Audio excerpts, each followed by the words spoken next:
बंचिथिबा बेले दिन दरिद्र भली जीउथिले हेले मला परे जना पड़िला जे से थिले कोटिपति ना किछि भोग करि पारले ना कले दान धर्म ना थिले स्त्री पिला छुआ ना के उत्तराधिकारी एबे कहार हेबो एते टंका ताकु नै प्रश्न आमे कहूछु मालकानगिरी मेडिकल स्वीपर डंबुरु गरडांकर कथा 33 वर्ष धरी एक छोटिया टीण छपर सरकारी क्वार्टर्स रे से रहुथिले चाकरी सरिबार मासे आगरु अचानक हृदघात रे चली गले शुक्रवार तांकर देहांत हैला तांकु जानिथिबा लोके दुखित कम एबे चकित बेसी कारण जीवन सारा गंडे भल खाउ नथिबा कि खंडे भल पिंधु नथिबा डंबरुंको घर बाहरिछि से लुचाई रखिथिबा पुला पुला टंका खाता भितरु बैग भितरु बिछणा तळु सबआडु बाहरिछि टंका केउठी 50 टंकिया केउठी 100 टंकिया तो आ केउठी 500 टंकिया बिडा हुआ जाउछि 3-4टी बैग भर्ती लक्ष लक्ष नगद टंका बाहरिछि डंबरुंको क्वार्टर भितर बैंक रे जमा टंका और ईपीएफ आदि मिसाई मोट संपत्ति कोटिए टपिब एबे कर्तव्यनिष्ठ थिबा डंबरू गत शुक्रवार हृदघात रे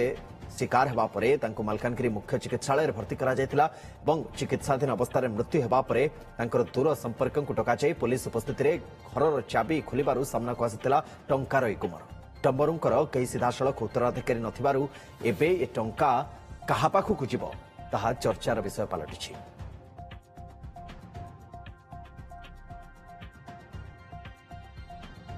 ताम सहित जितेन्द्र जोड़ी होती मालकानगिरी मोर सहयोगी जितेन्द्र ये बड़ चकित कला भली कथा ये गोटे फिल्म कहानी भली भी लगुच आपण विस्तृत भाव में जाना चाहबू डंबरूंकर केमती कार्यकलाप थिला से अंचल केमती से जनाशुना थिले कौन काम करथिले एते टंका आसिला तो आसिला कुआडू आउ एबे जीव तो कहा पाखु जीव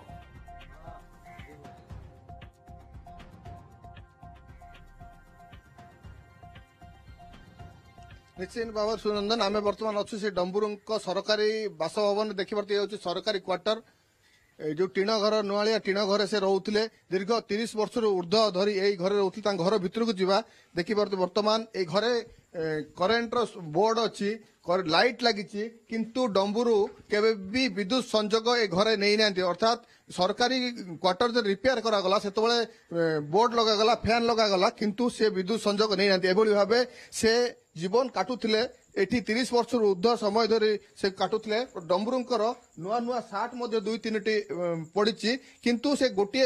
2टी हल ड्रेस को वर्ष वर्ष धरी पिंधुले जहाँ आमे मध्य देखिथिलु एवं अन्य माने मध्य कहउथिले आ डंबुरु ए मोहम्मती रखछन देखंतु मोहम्मती ही से राति कोटा किछि समय पाई मोहम्मती लगाउथिले तापर सोई पडुथिले 30 वर्ष धरी चाकरी संपत्ति कहले एई जो भंगा चेयर पड़ी आउ ए जो दौड़ा खट जोटा कि भांगी जाइछि तांको संपत्ति कहले मोट एतिकी संपत्ति तांकर रहिछि किंतु एई संपत्ति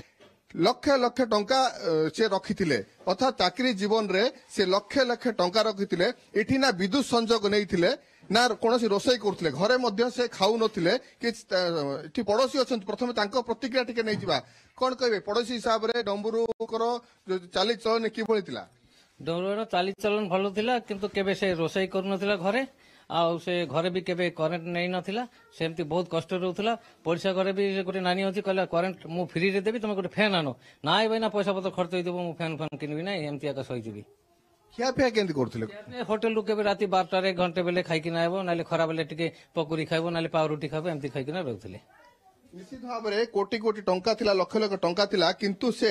केतळे पाउरुटी खाउथिले केतळे अखिया रहउथिले किंतु टंका को संचय करी रखिथिले तांको जीवन रे से चाहिए आउ टिके ए जो शेष गोटे रूम आउ ए होची रूम ए जो कोयला गुडी को पड़िची ए कोयला भितरे से टंका रखिथिले जहां पुलिस उपस्थित थारिला ए कोयला बस्ता भितर मध्य से टंका रखिथिले एबे सबुटु बड़ कथा होची ए जो टंका गुडी को जीव तो कहा पाखु जीव डंबुरु जेतु विवाह करि नथिले के उत्तराधिकारी सीधा सड़क नांती तांको संपर्क आसीथिले एवं पुलिस उपस्थित रे तो टिके तांकर पड़ोसी को पचारंतु तो संपर्क पड़ोसी टिके अछन डंबरुंकर सेमति किछि जीवन में स्वप्न थिला कि जहा को से जो टंका संचय करथले जो स्वप्न को साकार करिया पई से हुए तो करथाई पारंती से समय जेतबे जीवित थिले किछि सेमति स्वप्न थिला कि तांकर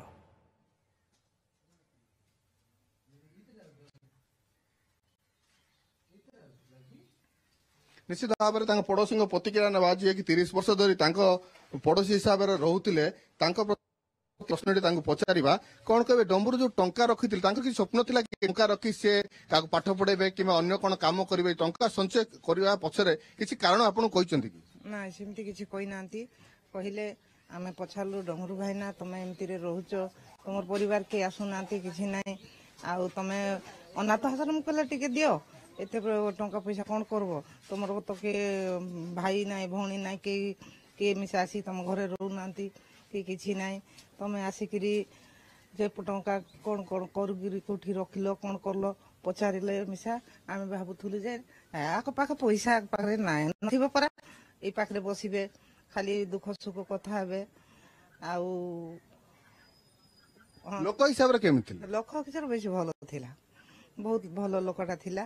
ତା ଚାକିରି ଜୀବନରେ ସେ ମୁଁ ଜାଣିବା ପରଠୁ ସେ ତାର ବହୁତ ଭଲ ତାର ଇଏ ଥିଲା ଯେ ତା ଲୋକ ସେ ଖରାପ ହେଇଗଲା ପରେ ତା ଲୋକ ମୋ କିଏ ମୋ ଭଣଜା କିଏ ମୋ ପୁତୁରା କିଏ ମୋ ଝିଆରୀ ଏମିତି ଆସି ତା ଘରୁ ଆଗରୁ କିଏ ଆସିଥିଲେ କି ନାଇଁ ତା ସମ୍ପର୍କ ଆଗରୁ ଏତେ ବର୍ଷ ଭିତରେ ନା କିଏ ଆସିନାହାନ୍ତି ତା ଭଉଣୀ ନାହିଁ ଭାଇ ନାହିଁ କି ତା ବନ୍ଧୁ ନାହିଁ ବାନ୍ଧବ ନାହିଁ କିଏ ଆସିନାହାନ୍ତି ଆଉ ସେ ଭଲ ଲୋକ ଥିଲା ସକାଳ ପାଇଲେ ଡ୍ୟୁଟି ସନ୍ଧ୍ୟା ହେଲେ ଘରକୁ ଆସିକି ରହୁଥିଲା କରେଣ୍ଟ ନାହିଁ କିଛି ନାହିଁ ମଛା ମାଛି ଭିତରେ ରହୁଥିଲା ସେ ଆଉ ତାର ଦେହ ଖରାପ ହେବାଟାରେ କହିଲା ଯେ ନାଇଁ ମତେ ଆଜି ଭଲ ଲାଗୁନାହିଁ ଚୂଡ଼ାମଣି ଆଉ ବହୁତ ଝାଳ ବୋହିଲା ମୁଁ କହିଲି ଭାଇନା ତମର ଯଦି ଝାଳ ନିଶ୍ଚିତ ଭାବରେ ତାଙ୍କ ଦେହ ଅସୁସ୍ଥ ହୋଇଥିଲା ଅସୁସ୍ଥ ପରେ ସେ ପଡୋଶୀକୁ କହିଥିଲେ ତାପରେ ତାଙ୍କୁ ମେଡିକାଲରେ ଆଡମିଟ୍ କରାଯାଇଥିଲା ତାପରେ ହୃଦଘାତରେ ଶୁକ୍ରବାର ଦିନ ମୃତ୍ୟୁ ହୋଇଛି ସୁନନ୍ଦନ ନିଶ୍ଚୟ ଇଏ ଆମେ କହିପାରିବା ଯେ ଆଶ୍ଚର୍ଯ୍ୟଚକିତ କଲା ଭଳି କାହାଣୀ